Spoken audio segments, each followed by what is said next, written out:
Early in my senior design role, I remember creating an entire user flow that my PM had already mapped out, but differently. We both thought we were doing our jobs right, but spoiler alert, we were both wrong about how we were working together. Hey friend, today I want to talk about something that many of you have been asking about: working effectively with your product manager, especially when your roles start to overlap. The truth is, most innovative products aren't created when designers and PMs stay in their lanes. They happen when both roles know how to dance together effectively.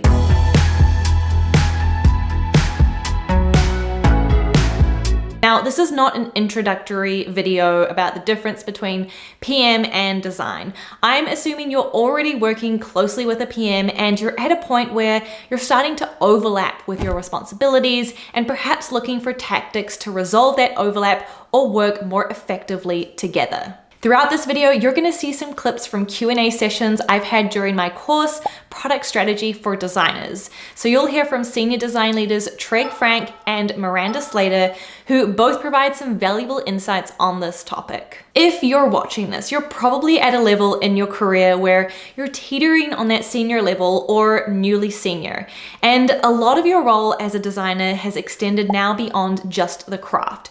You're also taking on product responsibilities and having more influence in the direction of the product you're responsible for designing. Think of it as a design product tango. Sometimes you lead, sometimes you follow, but you're always moving towards the same goal. I've noticed that as designers begin to get to this level, they start to question where the line is between product and design. Naturally, you're beginning to take on more product-related responsibilities. This overlap can create tension between you and your PM, which isn't uncommon. Let's pause and hear from Miranda about this. A lot of designers really butt heads with their product folks, right? They're like, why are you doing the thing I should be doing? Or why do you not give me the ownership and accountability over these things? I don't think we do a good enough job having the empathy for our PMs, the same that we do for our users, because it could be purely a lack of understanding. Maybe they've never worked with designers before. It's possible. So I think it's very quick to judge, to say, you're telling me all the things and you're doing it wrong, da, da, da. They might have experience working with designers, or they have experience working with bad designers. Both of those things are possible. So I would just kind of challenge everybody never to jump to the conclusion that like the PM is just a control freak and they just want to do everything and all these other things. It could be a past experience or lack of experience. So with that in mind, by the end of this video, you'll walk away with how to embrace that overlap with your PM, saving you the headache of potential conflict and a lot of back and forth. Let's dive in and explore how to navigate this relationship effectively. Before we continue with the video, let's say thanks to our sponsor, Mobbin. Ever wonder how top app designers stay ahead of the curve? Let's uncover their secret together. It's called Mobbin, and it's the world's largest and most comprehensive reference library full of mobile and web UI and UX screenshots updated every single week. With Mobbin, you can get an all-access pass to thousands of mobile app screens from today's leading apps. It's like having a front row seat to the design process of the best in business. Take a look at this. Here we're navigating through the checkout flow of several popular e-commerce apps. Each layout shows unique approaches to user engagement and conversion strategies. Let's say I'm designing a checkout flow. I can search or filter on checkout screens and look at hundreds of screens for inspiration. Maybe I have an app that I'm designing that has a little bit of a learning curve, but I want to make it as easy as possible for users to engage with. I'll hop right on over to Mobbin and I'll look for inspiration on things like tooltips, card modules, or even success screens. Mobbin isn't just an inspiration library, it's a learning hub. Have an idea of your next feature to ship but need some stakeholder buy-in? Mobbin can help you break down complex design patterns, speed up competitive benchmarking and research. Whether you're refining a current project or working on your next big thing, Mobbin is the key resource for keeping you inspired and informed. Check it out and see how easy it is to elevate your design work. Let's talk about the relationship between product and design. While these are often two different roles with their own responsibilities, a good PM and designer will acknowledge and recognize the overlap between their respective disciplines and use that as an advantage. This overlap isn't something to avoid. It's actually where ideas can flourish. products grow, and experiences get taken from average to best in class. Despite this overlap, it's still important to establish roles and responsibilities. Let's hear from Miranda, who discusses this in more detail. Even if you come to the point where you have this overlap between the roles, you need to then problem solve for the responsibility over each. I've done this even with, as a lead, a design manager, like somebody who's like my exact counterparts, but especially for product, you need to kind of sit down with them. You need to build that rapport with them, number one, so you can have like a safe space. You can't just jump in and be like, what do you want to do? What I want to do? But it's like, these are what I feel like I should be responsible for. What do you feel like you should be responsible for? And have a discussion about it and draw those lines. Otherwise, it will always be this tug of war, constantly back and forth. A lot of the time the product goes away and does their own thing, or maybe takes some of what design should be doing, so that they don't feel involved. They don't feel like they're getting a good outcome. They don't feel like they're being heard. So they just go do their own thing. But I think design possesses the skill sets and has the resources to really kind of create that collaborative process. And you can facilitate that as a designer. But bar none, you kind of need to have this discussion around ways of working and establishing the line between the roles and responsibilities so that they no longer overlap. It doesn't have to be this permanent thing that's like, oh no, we're stuck to this forever. But it can just be a casual conversation of like, cool, okay, for Q1, let's try these lines of responsibility. We'll have a little bit of a retro, talk about it. Do we feel like we're still getting quality output? Make it kind of an iterative process and just see if you're still satisfied with the outcome that you're getting, but also give you back capacity to work on product strategic things. So definitely framing it around like how it benefits them as well, as long as they're still comfortable and confident they're getting the outcome they need. Now, I want to challenge your mindset on what the role of design actually is. Many of us were taught that design is mostly about visuals, creating screens, pushing pixels, and crafting user experiences. And yes, those are the tangible outputs of our work, but design is so much more than what gets delivered in a Figma file. The truth is, the most important impact we can have happens off the canvas. Design is collaborating across teams to define problems worth solving. Design is facilitating teams to bring diverse perspectives to the table. Design is knowing your users, ideating with stakeholders, synthesizing research insights, and creating alignment before a single pixel is even placed. Once you can see design as more of a shared capability rather than a siloed skill, you can open up your design process to others and give them opportunities to have genuine influence in the product direction through design-related activities. Look, this isn't about surrendering ownership. It's about recognizing that the best outcomes happen when we leverage all available expertise on a team. What does this look like in practice? It means inviting your PM into multiple stages of your design process. Maybe they enjoy participating in wireframing, or perhaps they can help define evaluation criteria for your design concepts. It could mean co-creating user journeys together rather than presenting them in isolation as finished work. But this requires intention. You need to define a framework for how people can be involved in the design process. This doesn't happen by accident. It needs a culture of transparency, trust, and respect to help define a PM's role in design and a designer's role in product. Consider creating clear touch points where collaboration is most valuable. Not every meeting needs both roles present, but what are those critical moments where different perspectives will help lead to better outcomes? Document these collaboration points so they become part of your team's workflow, not just one-off occurrences. This expanded view of design doesn't diminish your expertise. It amplifies your impact. When design becomes a collaborative process rather than just a deliverable, you create better products and stronger partnerships. The best senior designers I know aren't protective of their territory. They expand their influence by bringing others into the design thinking process. So ask yourself, where in my process could my PM's perspective strengthen the outcome? How might I create space for their input without compromising on design quality? The answers to these questions will help you evolve both your working relationship and your effectiveness as a senior designer. Product is your strongest partner in design. Typically, we designers tend to be more user-centered in our approach, while PMs are more business-oriented.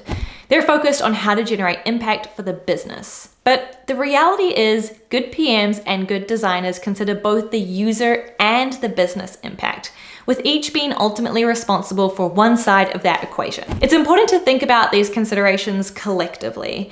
At the end of the day, we're all responsible for delivering a quality product. Remember, this is fundamentally a working relationship. Like any good partnership, you need to build trust and establish good communication. Get to know the basics of how your PM likes to work with design. Do they enjoy jamming together in FigJam to come up with early stage concepts? Do they prefer to follow certain processes, or are they really flexible in their approach? Are they an ideas person who thrives on generating lots of possibilities, or more of a synthesizer who likes to reel things in and lock in on a path forward? Understanding these working preferences can make all the difference in how smoothly your partnership functions. And don't be afraid of disagreements. They're just part of the job. Some of my best design work has come from product feedback or from a PM pushing our team to think differently. These moments of creative tension, when navigated well, often lead to breakthrough solutions. Now let's hear what Tregg has to say about this overlap and blurring of the lines between product and design. Why avoid? What's wrong with overlap? There are times where it was like, well, it'd be really nice to have a product manager helping us out right now. Designers acted as PMs. We would make product decisions, prioritize what was important, work on stuff in order. And also the C-suite would do that as well. So I've been in roles where you act as the PM, and it does get a little bit fuzzy. Like, what is the main difference? Like, honestly, the main difference is that PMs are spending way more time in prioritization and strategy stuff than most designers, I would say. Sometimes PMs do make wireframes. I don't know if that's always useful, but also I've had clients give me wireframes, and that can be sometimes like, oh, this is how you think about something. I'm going to apply my hand to it. And obviously, if it's like the type of person who's, this is what it's going to be, then it's like, why am I here? I'm just a decorator. That's a different conversation. But I don't know if the overlap is a bad thing. It's so variable because designers and PMs as a whole there's so many different flavors. Like, I've worked with product managers who had been in like machine learning organizations who had never once talked to a designer. And all of a sudden, I'm the first designer working with them. And they have a very different understanding of how to work than a PM who used to be a designer, or who secretly kind of wishes they were a designer, but they don't have like the visual chops or whatever. Like, the working relationship can be different across those things. But I think if you're like a good strategic partner and you show the value, you work like well with people, then the overlap, I think, isn't that much of a concern long term. Unless it's the type of PM that's like intentionally being like difficult.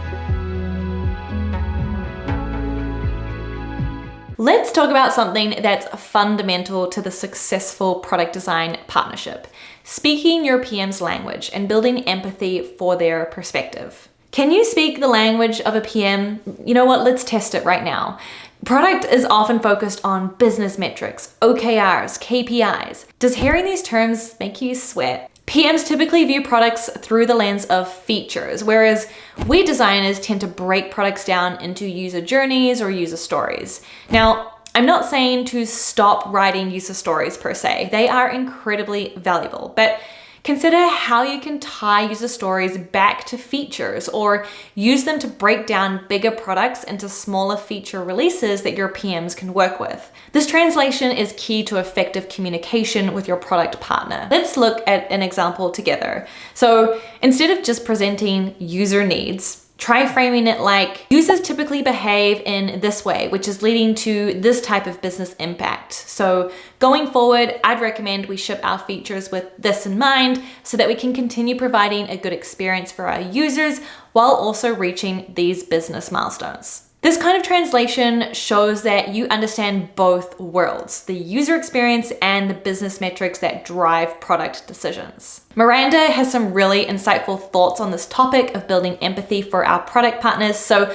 let's hear what she has to say about approaching the PM relationship with the right mindset.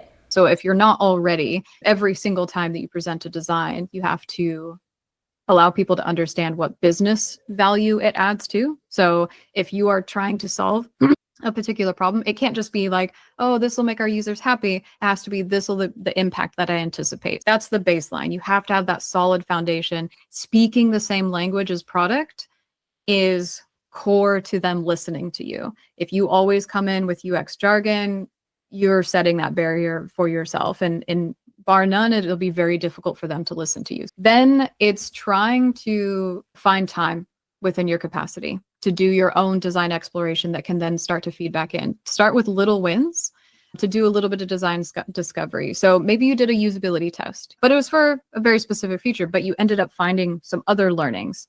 People really struggled with the steps before and after. Make a proposal. Go away, do a little bit of the extra design work to say, look, I saw these problems as well, and I think we could exponentially increase our conversion, our click-through, whatever. Again, always tying it back to the product thing, if we kind of do this. And start trying to gain a little bit of traction to show those wins until you kind of establish that credibility with your product counterpart, right?